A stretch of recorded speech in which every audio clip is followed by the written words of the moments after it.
अनंत कोटि दंडवत सतगुरुदेव को। अपना विचार चंद्रोदय का विषय चल रहा है आरोप और अपवाद, जिसमें 3 शरीर का मैं आत्मा पर आरोप कर लिया, 5 कोशों का मैं आत्मा पर हमने आरोप कर लिया, अपनी मैं पे कर लिया, करा तो चेतन ने, जीव ने। फिर इसकी अवस्थाएं जागृत, स्वप्न, सुषुप्ति वो चल रही थी कि जागृत अवस्था में स्थूल शरीर काम करता है। स्थूल शरीर के 25 तत्व हैं, 25 ईंटें हैं इस मकान की, स्थूल मकान की, और इसमें जीव रहता है, उसके 8 स्थान हैं, उसकी 8 अवस्था है। शरीर में अवस्था जीव की 8 है। और फिर शरीर की स्वप्न अवस्था है, शरीर सूक्ष्म शरीर की स्वप्न अवस्था है। सूक्ष्म शरीर के भी 19 पुर्जे भी कहे और एक स्थान पर 25 भी कहे। इसमें भी अवस्था में बैठा जो जीव है उसकी 8 अवस्थाएं हैं, आपको बता दिया था। अब सुषुप्ति अवस्था कारण शरीर की है, कारण शरीर। तो कारण शरीर एक पुर्जे से बना है, अज्ञान। अब इस कारण शरीर के अंदर भी जीव की 8 अवस्थाएं हैं। इसकी बैठक है, जागृत में आँख है, स्वप्न में कंठ है और सुषुप्ति में हृदय। तो हृदय में रहता है, क्या खाता है? आनंद भोग करता है। वाणी कैसी है इसकी? जागृत में इसकी बैखरी है, स्वप्न में मध्यमा है और सुषुप्ति में पश्यति है। उसके बाद कहा इसका गुण कौन सा है? तमो गुण है। गहरी निद्रा है ना, इसका तमो गुण है। शक्ति कौन सी है? इसकी द्रव्य शक्ति है। जागृत में क्रिया शक्ति, स्वप्न में ज्ञान शक्ति और सुषुप्ति में द्रव्य शक्ति। नाम इसका है, संज्ञा इसको है। जागृत में विश्व, स्वप्न में तेजस और सुषुप्ति में प्राज्ञ। और इसका अवस्था इसकी है सुषुप्ति। और ओम की मात्रा है मैं, माया। सारी सृष्टि का लय हो गया सुषुप्ति में, तो माया है माँ। तो इस प्रकार जीव की 8 अवस्थाएं। ये 3 शरीर हम कर्मों से हमें ईश्वर देता है। ये अपने आप देखो बता रहे हैं कि जागृत में 3 होते हैं, स्वप्न में 1 छूट जाता है और सुषुप्ति में फिर दोनों छूट जाते हैं। बताया था जागृत में विश्व का लय, जागृत में तीनों शरीर है। स्वप्न में जो ये विश्व है संज्ञा, इसका लय तेजस में हो जाता है, तेजस का और विश्व का दोनों का सुषुप्ति वाले प्राज्ञ में लय हो जाता है, प्राज्ञ रह जाता है। फिर जागृत आती है तो फिर ये अंतःकरण उठता है, तो इसको याद आता है क्या स्वप्न आया, क्या सुषुप्ति आई। जब ये अंदर से बाहर आता है तो इसको सारा याद हो जाता है। सुषुप्ति में क्या देखा मैंने स्वप्न में क्या देखा। जब अंदर से बाहर जाता है, शरीर छोड़ता जाता है, तो उस वक्त इसको भूलता जाता है। जागृत वाला स्वप्न में याद नहीं होता, स्वप्न वाला सुषुप्ति में याद नहीं। जब अंदर से बाहर आता है, उठता है नींद से, तो सारा इसको याद है। तो ये था कि ये 8 अवस्थाएं हैं जीव की, और मकान इसके हैं। घूमने का जो देश है इसके पास, देश इसके पास 3 हैं, स्थूल, सूक्ष्म, कारण, जागृत, स्वप्न, सुषुप्ति। देश भी है, काल भी है। तो इस प्रकार ये जो है सारा बताने का तात्पर्य क्या है कि हमें ये देखना है कि ये जितना भी दिखाई दे रहा है ये सब सराय है। ये जो शरीर है जिसमें मैं रह रही है, ये शरीर भी सराय है, जाना पड़ेगा। ये विवेक करना है। बिन विवेक सत्संग ना हुई, और बिन सत्संग विवेक ना हुई। और विवेक के बिना वैराग नहीं होता।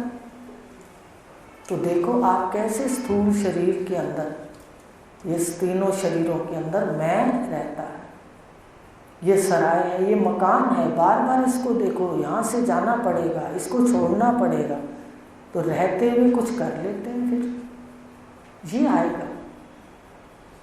तो फिर देखा ये जिस घर में रहते हैं, पहला मैं मकान में रहती है, फिर मकान शरीर मकान रूपी मकान में रहती है, फिर इस शरीर इस घर में रहता है, फिर घर ये अपने शहर में है। तो सारा का सारा ये जो इसकी यात्रा है ये सराय है, एक काल के बाद इसको जाना है, इसलिए समय का लाभ लेते हैं। सब छूटना है, सब जाना है, समय का लाभ लेते हैं। तो कहा कि ये 3 अवस्थाएं में सुषुप्ति अवस्था, उसमें आपको बता दिया जीव का स्थान कहाँ है, खाता क्या है, क्रिया गुण कौन सा है। अब शिष्य ने पूछा, महाराज सुषुप्ति अवस्था का भी दृष्टांत दे दो कोई।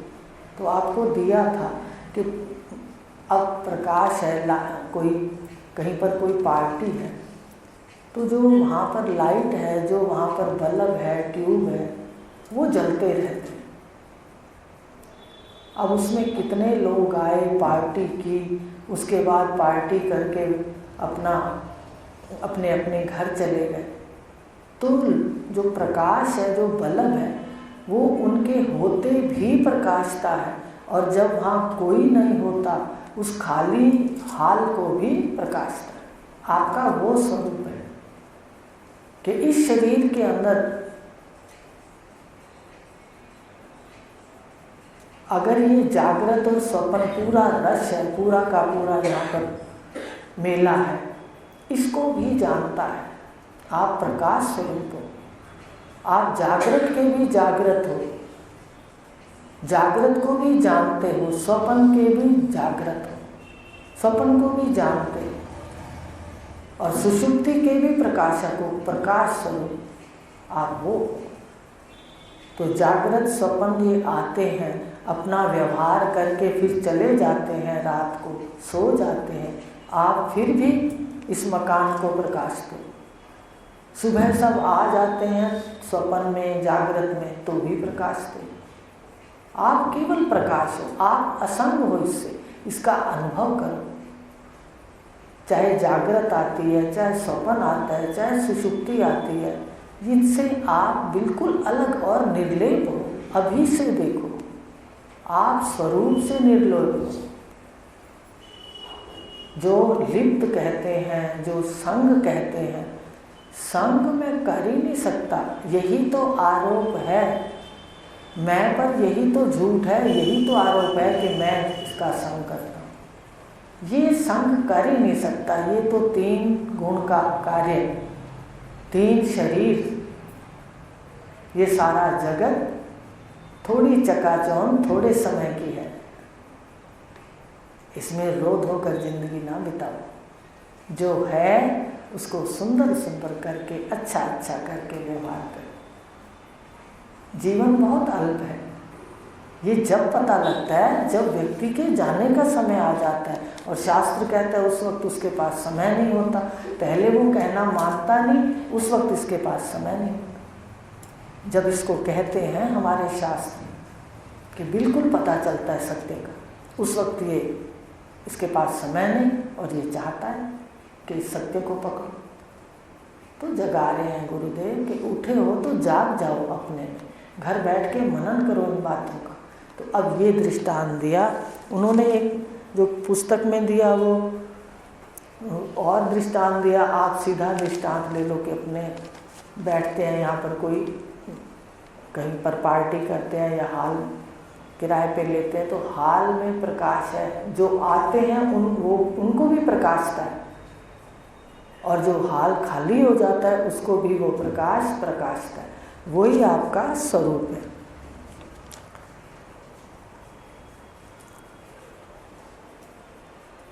अब एक और बात कही उन्होंने, भाई सुषुप्ति के अंदर जो आनंद है, इसमें तो जैसे लिखा है आपको सरल करके बताते हैं कि सुषुप्ति में जो आनंद है वो आपका है। सुषुप्ति में आनंद आपका है, पर स्वरूप का अज्ञान है, बस। तो जो आनंद है उस वक्त हम बोल नहीं सकते, कह नहीं सकते। जो आनंद का अनुभव करते हैं विषयों के रहित। सुषुप्ति में कौन सा आनंद है? विषयों के रहित। जागृत में कौन सा आनंद है? विषयों के सहित। स्वप्न में कौन सा आनंद है? विषयों के संस्कारों के सहित। वहाँ होते नहीं है विषय, पर उसके क्या होते हैं? केवल संस्कार होते हैं, वो आनंद है। तो अब वो कहते उस वक्त हम नहीं बोल सकते। तो उन्होंने उदाहरण दिया सुषुप्ति का कि कैसे, जैसे कोई स्नान करने जाता है गंगा जी में, तो डुबकी जब लगाता है और उसको मान लो कोई सोने की चीज़ मिल जाती है, ठीक है, या फिर उन्होंने उदाहरण दिया भी कोई किसी की बाली गंगा मैया में गिर गई पानी में, गंगा जल में, गंगा नदी में, तो जब तैरने वाला वो लेने गया तो उसने डुबकी लगाई और ना वो कानों की बाली मिल गई। बाहर से सारे चिल्लाने लगे, क्या मिल गई बाली, मिल गई बाली। अब वो शांत है, अंदर से नहीं बता सकता ना, देखो, क्योंकि उसने डुबकी लगाई हुई है। और फिर गहराई से देखें तो जल और अग्नि का वैर है। वाणी किसकी है? अग्नि की, इसलिए जल में काम नहीं करती है। वैसे उसकी सृष्टि बड़ी अजीब। यूं कहते हैं कि वाणी जो है अग्नि की है और जल में इसलिए बोल नहीं सकती, पर देखिए ये तो ठीक है, पर वाणी अग्नि की और जल नहीं बुझा देता है ना अग्नि को। तो गहराई से देखे तो जल के अंदर ही तो अग्नि है, छुपी हुई है। तो ये बड़ा, जिसको कहते हैं सारी दुनिया ही गोल है। ईश्वर ने जो बनाया मामला गोल है। सारा देख लो, चंद्रमा गोल, सूर्य गोल, जितना आप देखोगे पृथ्वी गोल, माता के गर्भ में वो संतान होती है वो भी सारी उसमें गोल है। सारा मामला गोल है, समझ ही नहीं आता। एक बात तो कोई कर ही नहीं सकता, वर्णन तो कर ही नहीं सकता, ना माया का कर सकता है ना परमात्मा का। इसलिए वेदांत कहता है अनिर्वचनीय है कि भाई इसका वर्णन पूरा नहीं हो सकता। हो सकता है वर्णन, देखिए कितने प्रश्न है भाई। कोई मुर्गी से अंडा हुआ या अंडे से मुर्गी, देगा कोई उत्तर? कर ले। तो सारा है मामला गोल, सारा ही मामला गोल है। जितना उसने बनाया खास बता दिया, गोल गोल बना के। ये सारी सृष्टि का जो नियमन है वो गोल ही करता है। तो बताइए, ये जो सुषुप्ति में कहते, जब सुषुप्ति में जीवात्मा मैं वहाँ है ना, तो कहते वो जो मैं है उस वक्त ये छोटी मैं बड़ी मैं में लय हो जाती है, डूब जाती है। जैसे सागर है ब्रह्म, उसमें छोटी मैं जाके लय हो जाती है, ये बोलने वाली, ये देखने वाली। उस वक्त ये वर्णन नहीं कर पाते, उस वक्त नहीं कहती गहरी निद्रा है, क्योंकि वही बात आ गई, वाणी इसके पास है नहीं। सुषुप्ति में आपके पास कोई यंत्र नहीं है, सारे यंत्र सो जाते हैं, आप तो जाग ही रहे हो। यंत्र नहीं है, इसलिए बोले कैसे सुषुप्ति के अंदर। जागृत में सारे यंत्र पहन लेता है, फिर सुनाता है, किसी को सुनाता है, कोई सुनता है, कोई वाणी से, कोई कानों से, सारे यंत्र इसके पास आ जाते हैं। रात में पूरे यंत्र उतार के रख देता है, तो बस सुषुप्ति में अनुभव कर रहा है आनंद का, पर वाणी से नहीं बोल सकता, क्योंकि इसके पास यंत्र नहीं है। तो ये कहा कि ये उस अज्ञान का जो आनंद है, अपने स्वरूप का अज्ञान में उसका भोगता है। इसके पास ना अंतःकरण होता है, ये तो हम सबको पता है। इंद्रियां नहीं होती तो अंतःकरण भी नहीं होता, ठीक है। और जैसे अंतःकरण जगता है तो तीनों रस्तों से गुजरता है, सुषुप्ति से, स्वप्न और फिर जागृत, तीनों इसके सामने होते हैं ना। अंतःकरण में स्वप्न जागृत के संस्कार भी हैं, और स्वप्न के जो संस्कारों से आकार हो जाते हैं वो भी इसकी शक्ति। तो जागृत में आके पूरा वर्णन करता है, पहले भी आपको बता दिया। पर जागृत से सुषुप्ति में जाता है तो जागृत से सुषुप्ति में जाता है तो भूलता जाता है। जागृत वाला स्वप्न में भूल जाता है, स्वप्न वाला दोनों का सुषुप्ति में भूल जाता है। लय हो जाता है ना कि विषय का तेजस, तेजस का प्राज्ञ। तो इस प्रकार कहा कि इसके पास नहीं होते ये सारी इंद्रियां, जिससे सुख और अज्ञान का विशेष ज्ञान भी नहीं होता। क्यों? बुद्धि नहीं होती तो इसको विशेष ज्ञान नहीं है, पर सामान्य आनंद है, वर्णन नहीं कर सकता। इंद्रियां नहीं है, वाण यंत्र नहीं है, इसलिए ये आप ही आप है। तो कहा वर्णन नहीं हो सकता। ये कौन सी अवस्था है? सुषुप्ति। स्वप्न में भी संस्कारों से ये बोल रहा है, सब कुछ कर रहा है, और जागृत में सबका वर्णन कर रहा है। जागृत में आके स्वप्न का भी वर्णन करता है और सुषुप्ति का भी, पर स्वप्न में जागृत का वर्णन, स्वप्न में जागृत का वर्णन नहीं करता। स्वप्न में जागृत का वर्णन नहीं करता, ये संस्कारों से दुनिया बसाता है। फिर से बड़ा आश्चर्य होता है कि भाई कैसे ये बसाता है और कैसे उस वक्त सच्चा लगता है। तो इस प्रकार का ये सुषुप्ति अवस्था है जहाँ दोनों का अनुभव नहीं होता, सुख और अज्ञान का समृद्धि रूप विशेष ज्ञान नहीं। कोई भी जागृत का, स्वप्न का कोई समृद्धि नहीं है, कोई रिश्तेदारों का सुख, कोई परिवार का कोई समृद्धि नहीं, केवल अपना सुख है। अब दूसरा दृष्टांत दिया, धूप में घी पिघला हुआ होता है, छाया में रखने पर जम जाता है, धूप में रखने पर फिर पिघल जाता है। ये इन्होंने कहा भी ये जो जागृत स्वप्न है ना, ये पिघला हुआ घी है, समझ रहे हो? और जब जमता कहाँ है, सारी सृष्टि कहाँ जा कर के एक हो जाती है। जमने का मतलब है एक हो जाता है, ठीक है, ठोस हो जाता है, और पिघलने का मतलब है वो खुल जाता है। तो जागृत और स्वप्न क्या कहा? पिघले हुए घी का उदाहरण दे दिया, और सुषुप्ति में जमे हुए का दे दिया कि वहाँ पर सारा ठोस हो जाता है, होता घी है वैसा का वैसा, पर वो जम जाता है।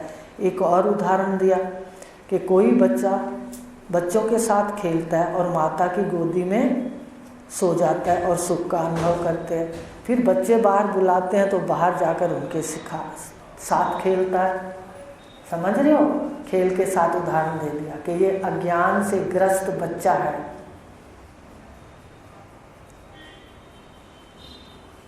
जो अज्ञान में वृद्ध भी हो जाते हैं तो उनको वृद्ध नहीं कहता शास्त्र, क्या कहता है?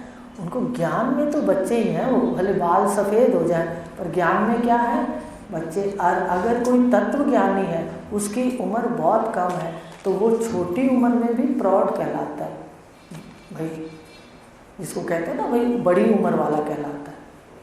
तो इस प्रकार ये जो अज्ञान है, ये उन्होंने कहा कि बच्चों के उदाहरण दिया कि जैसे थक करके माता की गोद में बच्चा सोता है और नींद आ जाती है, फिर दोस्त बाहर आवाज़ लगाते हैं, मित्र, फिर वो आवाज़ सुन के बाहर चला जाता है, खेलने लग जाता है, फिर थक जाता है, फिर माँ की गोद में आ जाता है।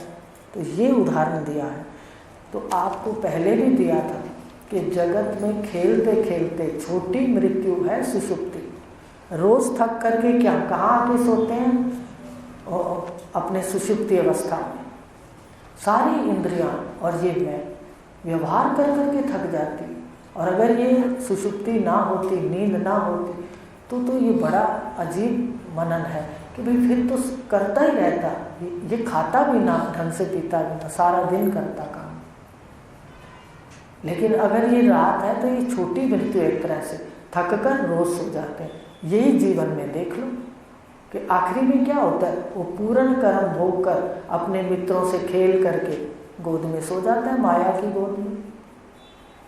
और ये जो रोज सोते हैं माया की गोद में, इससे शिक्षा लें कि देखो ये मृत्यु है, मृत्यु और कोई चीज़ नहीं, सिर्फ विश्राम पद है।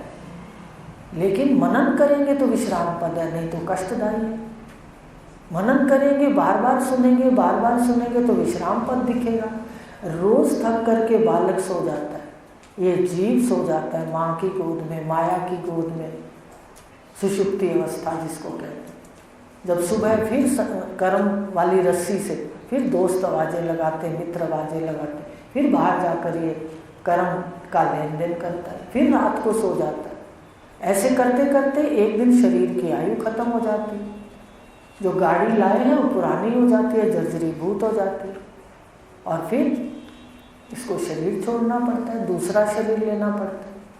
फिर ये ज़्यादा देर विश्राम करता है, ये थोड़ा देर विश्राम है ना, वो ज़्यादा देर करता है। ये उदाहरण दिया। और आपका सुषुप्ति से आपको मृत्यु का भी बता दिया कि ये छोटी मृत्यु है, ध्यान से देखो। विश्राम पद है। क्यों विश्राम पद क्यों कहा? कहते अभी वासनाएं पड़ी हैं, वो भोगने के लिए थक गया है, तो अब ये थोड़ी देर विश्राम कर रहा है, फिर नया शरीर लेगा, क्योंकि वासनाएं पड़ी हैं। तत्व ज्ञान के बिना वासनाएं नहीं कटती।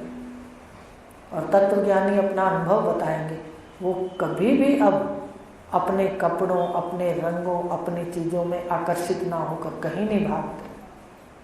अपने आप शहर में सर्दी के, गर्मी में गर्मी के कपड़े, कोई सामान, कोई घर का, उनकी आसक्ति नहीं होती, भागते नहीं, दौड़ते नहीं, उसकी आकर्षण नहीं होता। जगत का आकर्षण खत्म हो जाता है कि भाई इसमें कितना भागे, समझ आ जाता है। तो इस प्रकार ये ज्ञान लेते हुए उन्होंने कहा ये जो रात है, बच्चा खेल के थकता है, वो तो रोज़ का हो गया। और फिर कहा 100 साल की आयु हो जाए या जितने की आयु है, वो फिर माया की गोद में सोता है, कर्म से थक कर। बच्चों के साथ जागृत स्वप्न रूप बाहर का की भूमि में व्यवहार रूप खेल करता है। बता दिया ना आपको, वही किताब में है। जब विक्षेप रूप थकावट होती है, तब सुषुप्ति अवस्था रूप घर में अज्ञान रूप माता में लीन होकर ब्रह्मानंद का अनुभव करता है। जब फिर कर्म रूप बच्चे बुलाते हैं, तो जागृत स्वप्न में बाहर आता है। यही चलता रहता है। इसको पढ़ोगे तो आपको ऐसे लगेगा बिल्कुल हम बाहर भी आते हैं, अंदर भी जाते हैं। बस यही करते करते एक दिन जब उठेंगे तो कोई दूसरा शरीर होगा, सोएंगे तो ऐसे ही जैसे सोते हैं, पर उठेंगे तो शरीर कौन सा होगा, ये नहीं होगा, और दूसरा। जब दूसरे मकान में जाएंगे तो पड़ोसी बदलेंगे,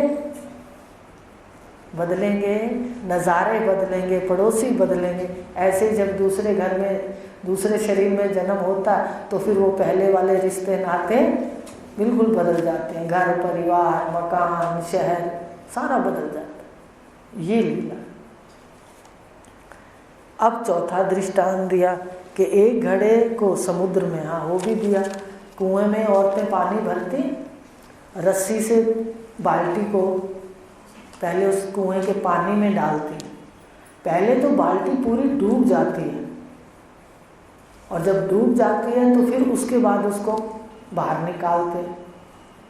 तो इसी प्रकार ये मैं पहले उस सागर में डूब जाती है, ब्रह्म सागर में, रोज सुषुप्ति में। मृत्यु के समय में भी ब्रह्म सागर में डूब जाती। लेकिन वो जो रस्सी है ना उसकी वासना की, वो फिर इसको बाहर ले आती। उन्होंने उदाहरण दिया। ऐसे ही जैसे ये शरीर है, इसको अपने रोज सुषुप्ति में भी ये शरीर पूरा डुबकी लगाता है चेतन सागर में, उसमें एक हो जाता है। लेकिन सुबह फिर क्यों आता है बाहर? क्योंकि कर्म की रस्सी है। उधर जन्म क्यों होता है दोबारा मृत्यु के बाद? क्योंकि वासना की रस्सी से आता है। तो एक ही बात ध्यान रखो, बार बार देखो, दृष्टा तो मैं हूँ, मैं ही चेतन हूँ, मैंने सारी गलतियाँ की हैं। आरोप किसने किया है? जड़ तो कुछ नहीं बोल रहा, वो तो अपनी सृष्टि में चल रहा है। जागृत, स्वप्न, सुषुप्ति, आ रही है, जा रही है, आ रही है, जा रही है। मैं उसको चिपकता जा रहा। मकान कभी नहीं बोलता मैं तेरा हूँ, धन कभी नहीं बोलता तिजोरी का मैं तेरा हूँ। यही सबको आरोप करता है। इतने सारे ये जितने भी अपने ऐश्वर्य हैं, ये तो जड़ हैं। इनका आरोप मैं करता है, गलती मैं करता है। इसलिए अपवाद भी कौन कर रहा है? गुरुदेव के सिखाने से खुद करेगा। बार बार देखो, ये तुम इसका संग कर ही नहीं सकते। ये तो एक ऐश्वर्य है। सराय में आए हैं, सराय में सब कुछ है। अब किसी को यहाँ पर ढाबा मिला है, किसी को होटल मिला है, किसी को 3 स्टार ऐसे कहते हैं ना, 3 सितारा वाला होटल, किसी को 5 सितारा वाला होटल, किसी को 7 सितारा वाला होटल। अब आप देख लेना आज जाकर कौन से सितारे वाले होटल में बैठे, बस कर्मों का पता लग जाता। और सुंदर कर्म करें। कर्म तो जब तक शरीर है अच्छे से अच्छा करें, हम गलत क्यों करें। तो फिर कहा कि ये जितना, इसको सराय ही देखें, शरीर को भी देखो, जाना पड़ेगा, मकान से भी निकलना पड़ेगा, और शहर से भी, शहर में मान लो किसी और, तो घर में किसी और के जाना पड़ेगा। एक बार ये जो सारा मेरा है ये जाना पड़ेगा। ये मेरा आरोप है, ईश्वर की सृष्टि पर आरोप है। सारा कुछ ईश्वर का है। यहाँ तो जीव सैर करने आया है, अब कोई गुरु मिलता नहीं, उल्टा ये सिखाते हैं कि तू शरीर है, फलानी चीज़ मांग ले, अनुष्ठान कर ले, वो मांग ले। ये मांगता मांगता मांगता एक दिन मर जाता है, अपने लिए मांगता ही नहीं। अगर अज्ञान है, कोई अपने लिए नहीं मांगता, सच कह रही हूँ। सदा हाथ फैलाते हैं तो किसके लिए फैलाते हैं? ज्ञान वाला जाके कहता है मेरी रक्षा कर, मैं आ तो गया शरीर में, अब मेरी रक्षा कर। यात्रा को कैसे मांगता है? गुरु से। यात्रा भी सुंदर और सुखद, मांग लिया सब कुछ। यात्रा में जो यात्री हैं उनके साथ यात्रा कर रहे हो, सुंदर और सुखद। अपने लिए मांगता है कि मुझे अपने स्वरूप दिखाओ, मेरी रक्षा करो। भाई ये 3 प्रकार के ताप हैं, भौतिक, आध्यात्मिक और आधिदैविक। तो साधना में हम कहें ना, हमें इनसे ये जो विपरीत बातें आ जाती हैं उससे गुरुदेव रक्षा करें। तो इस प्रकार कहा कि ये सुषुप्ति अवस्था में जो ये मटके की तरह बाल्टी का उदाहरण दे दिया, और 3 उन्होंने और दे दिया, आपको बता दिए। ये सारे हैं सुषुप्ति अवस्था के लिए। पर जीव ब्रह्म में लीन होकर रोज ब्रह्म में लीन होता है, मृत्यु के बाद भी होता है, पर वापिस क्यों आता है लीन होकर के? कहते वासना की रस्सी। तो रस्सी को काट दो। रस्सी को काटते हैं तो बाल्टी कुएं से क्या होती है? बाहर आती नहीं, नीचे गिर जाती है, उसमें लय हो जाती है। तो इस प्रकार का वासनाओं की रस्सी को काट दो। वो कहानी भी है ना कि वासनाओं की रस्सी खोली नहीं थी और हरिद्वार से प्रयागराज की यात्रा की, सारी रात यात्रा करते रहे।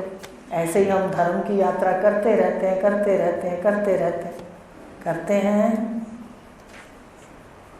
कितने अनेक प्रकार से धर्म का पालन करते हैं, वो करते रहते हैं, पर अपने जिस लक्ष्य पर पहुंचना है वहां नहीं पहुंच पाते। क्यों नहीं पहुंच पाते? प्रश्न होना चाहिए, क्यों नहीं पहुंच पाते? कहते जिस स्थान पर हमने जाना है उस गाड़ी पर नहीं बैठे, वो जो गाड़ी जो वहां जाती है उस पर नहीं बैठे, साधन। ये जीव जो है, ये साधक जो है, ये जिस स्थान पर साध्य पर, जो साध्य जिस स्थान पर पहुंचना चाहता है उसकी गाड़ी वैसी नहीं। पहुंचना तो चाहता है सर्व आनंद में, सर्व दुखों की निवृत्ति और परम आनंद की प्राप्ति, और गाड़ी पकड़ता है कर्म की। समझ रहे हो? गाड़ी पकड़ता है कर्म की, साधन पकड़ता है कर्म, तो ये आनंद पा ही नहीं सकता। कर्मों में भी उथल पुथल होती रहती है। वहाँ कर्म पालन करते हुए भी कोई रज होता है कर्मों को पालन करने में। जैसे हम जाएं तो हरिद्वार जाना है और गाड़ी पकड़ लें हम इधर बीकानेर की, समझ रहे हो, तो और भी हम हरिद्वार से दूर हो जाएंगे। ऐसे ही हम कर्म की गाड़ी पकड़ते हैं और दुखों से छूटना चाहते हैं, तो वो हमें और भी अपने स्वरूप से दूर ले जाते हैं, क्योंकि कर्मों का कर्ता बना देती है। अब कर्मों का कर्ता बनाती है तो पाप पुण्य होता है, पाप पुण्य होता है तो शरीर मिलता है, फिर हम यहाँ पर आते हैं। इसलिए कहा गया ब्रह्म सूत्र में, अथातो ब्रह्म जिज्ञासा। अगर तू थक गया तो आज शांति से बैठ, परमात्मा को जानने की इच्छा कर। तो आज इतना ही लेंगे, 3 अवस्थाएं हो गई, ठीक है। कल पढ़े थोड़ा सा बता देंगे इस कथन से क्या सिद्ध है। तो इस कथन से ये सिद्ध होता है, आज ही बता देते हैं। इस कथन से ये सिद्ध होता है कि मैं सुषुप्ति अवस्था नहीं, मैं अज्ञान नहीं, मैं आनंद जो ले रहा हूँ वो सुषुप्ति का, अज्ञान का आनंद नहीं, मैं इसका अंधकार का, सुषुप्ति का भी साक्षी, आनंद स्वरूप हूँ। मैं आनंद मैं नहीं, मैं आनंद स्वरूप हूँ, सुषुप्ति का भी साक्षी। सुषुप्ति आती है, चली जाती है, पर मैं ज्यों का त्यों। ये उन्होंने घट दृष्टा की बात कही कि जैसे मटके से मटका भरने वाला अलग होता है, ऐसे ही सुषुप्ति अवस्था को देखने वाला मैं इससे भिन्न। आज ये विचार चंद्रोदय की 5वीं कला संपूर्ण। ठीक है। ओम